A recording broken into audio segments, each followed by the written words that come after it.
Hello everyone. इस video में देखिए चैप्टर 11 जो कबीर के पद हैं उनमें एमसीक्यू क्वेश्चन बनाकर आपको थोड़े से समझाए जा रहे हैं और इसी के तरह से आपके एग्ज़ाम में क्वेश्चन आएंगे। जैसा कि आप जानते हैं कि आपका 10 तारीख में हिंदी का एग्ज़ाम है, उसमें हमारा चैप्टर 1 गद्यखंड का नमक का दरोगा, दूसरा चैप्टर हमारा कबीर काव्यखंड का चैप्टर 11 और एक चैप्टर और जो है वो हमारा वितान की बुक का लता भारतीय गायिकाओं में बेजोड़ लता मंगेशकर। ये 3 चैप्टर आएंगे और तीनों चैप्टर के हमारे एमसीक्यू आएंगे, तो चैप्टर के अंदर से बनकर आएंगे। तो देखिए एक वीडियो पहले गई है, एक ये, और तीसरी में आप अपने आप थोड़ा सा चैप्टर की रीडिंग करेंगे, इसी तरीके से उसके भी क्वेश्चन आंसर बनकर आएंगे। तो देखिए इसमें एक चैप्टर की वीडियो पहले है, वो आप देख लेंगे, और फिर ये दूसरे चैप्टर जो कबीर है, आरोह की जो हमारा काव्यखंड है उसका कबीर वाला चैप्टर है, उसके एमसीक्यू क्वेश्चन कुछ यहाँ पर आपको समझा रही हूँ। तो देखिए पहला क्वेश्चन है, एक एक खाक गढ़े सब भांडे। यहाँ भांडे शब्द किसके लिए प्रयोग किया गया है? भांडे शब्द किसके लिए प्रयोग किया गया है? देखिए ऑप्शन है बर्तनों के लिए, जीवों के लिए, भाटों के लिए या भाड़ों के लिए। तो देखिए एक होता है बर्तन भांडे करते हैं, तो वो भांडे शब्द यहाँ बर्तनों के लिए नहीं प्रयोग किया है। मतलब एक खाक गढ़े मतलब एक ही सांचे में सब ढले गए थे। क्या ढले गए थे? जीव। तो यहाँ पर जीवों के लिए प्रयोग किया गया। जो जीव शब्द है उसके लिए प्रयोग किया गया है, जीवो शब्द के लिए प्रयोग हुआ है भांडे शब्द का। फिर नेक्स्ट क्वेश्चन है, संसार किसे देखकर लालच में पड़ जाता है? तो देखिए संसार किसे देखकर लालच में पड़ता है? मंदिर को, मस्जिद को, माया को या मुक्ति को? तो किसे देखकर जो है लालच में पड़ता है? माया को। माया क्या होती है? धन, पैसा, जो खूब सारा किसी के पास दौलत होती है तो है ना, तो जो है माया को देखकर जो है लालच में पड़ जाता है। फिर नेक्स्ट क्वेश्चन है, हम तो एक एक करी जाना पद में कवि ने स्वयं को क्या कहा है? तो देखिए एक एक करी जाना शब्द में कवि ने खुद को क्या कहा है कि हम तो सबको एक सा ही जानते हैं। इसमें देखिए ऑप्शन है दीवाना, मस्ताना, परवाना या गरबाना। तो किस जो है कवि ने खुद को क्या कहा है? एक दीवानों जैसा बताया है अपने आप को, मस्ताना नहीं बताया है, ना परवाना गरबाना नहीं बताया है, कवि ने अपने आप को एक दीवाना बताया है। तो देखिए नेक्स्ट क्वेश्चन, जैसे बाढ़ी काष्ट ही काटे में बाढ़ी क्या है?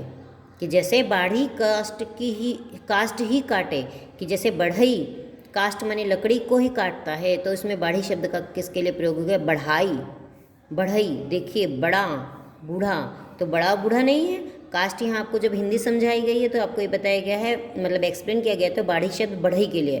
तो देखिए लिखने में केवल आ की मात्रा का अंतर है, तो इस अंतर को भी ध्यान में, अपनी हिंदी की शुद्धता को थोड़ा सा ध्यान में रखकर कि कैसे लिखा जाता है इसका भी ध्यान रखेंगे। तो इसी तरीके से हमें अपना आंसर देना है। ओके, समझ में आ रहा है ना आपको? अब देखिए नेक्स्ट क्वेश्चन की ओर चलते हैं। संतो देखत जग बोराना पद में कवि ने किस पर प्रहार किया है? कि संतो जो है जो संसार को देखकर जैसे पागल हो जाते हैं, किसके लिए प्रयोग किया गया है? देखिए किस पर प्रहार है? शासन पर, व्यापारियों पर, समाज पर और आडंबरों पर।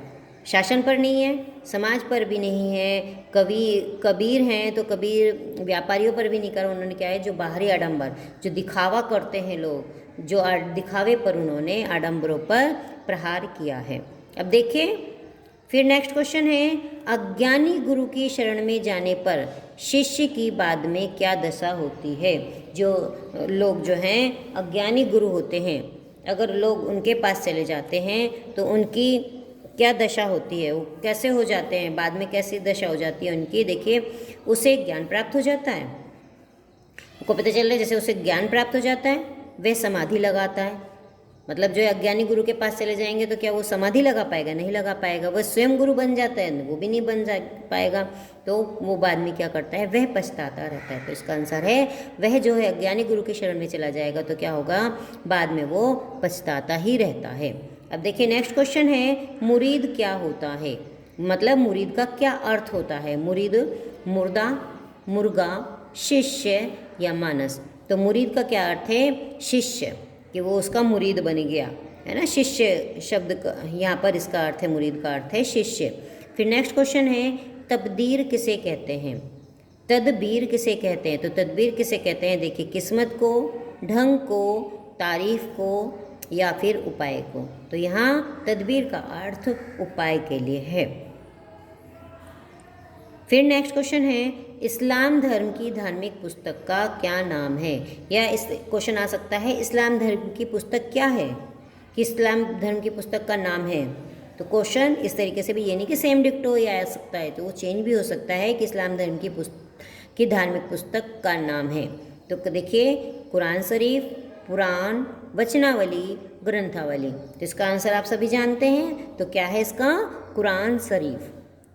फिर देखिए नेक्स्ट क्वेश्चन है, मानव शरीर का निर्माण कितने तत्वों से माना जाता है? तो जैसे कि अगर हम लोग थोड़ा बहुत पढ़ते हैं पहले से ही, तो हमें पता रहता है कि मानव शरीर का निर्माण कितने तत्वों से हुआ है। देखिए 2, 3, 4, 5। तो देखिए कितने तत्वों से हुआ है?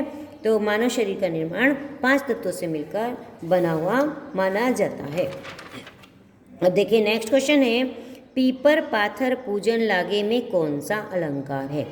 अलंकार में देखिए थोड़ा सा आपने पहले पढ़ा है, तो देखिए एक वर्ण की आवृत्ति बार बार हो रही है, पे पे पे पे पे दो से अधिक बार आया, 2 बार आया, तो वहाँ पर हमारा कौन सा अलंकार हो जाएगा?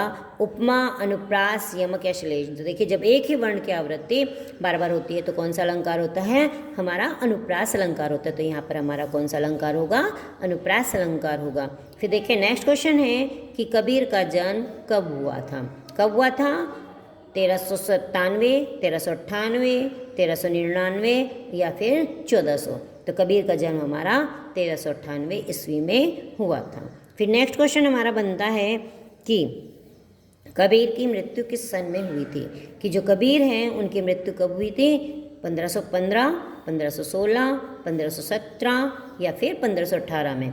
तो 1518 ईस्वी में जो है कबीर की मृत्यु हो गई थी। तो इसीलिए आपको जो चैप्टर की समरी दी जाती है उसमें लेखक का या कवि का नाम होता है, कोई किसी का मूल नाम होता है तो वो भी होता है, और सन, जन्म की, मृत्यु की, उनके पिता का नाम, जिसका भी जो भी चीज़ उसमें मेन है वो आपको दी गई हैं। तो उन सबको भी हमें ध्यान में रखना है।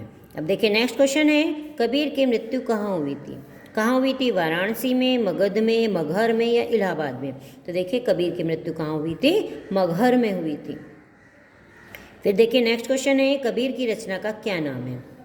इसमें कुछ आपको खासी क्वेश्चन कराए जा रहे हैं कि कबीर की रचना का क्या नाम है। कबीर की रचना का नाम बीजक, बीचक, बीकज और बीकच।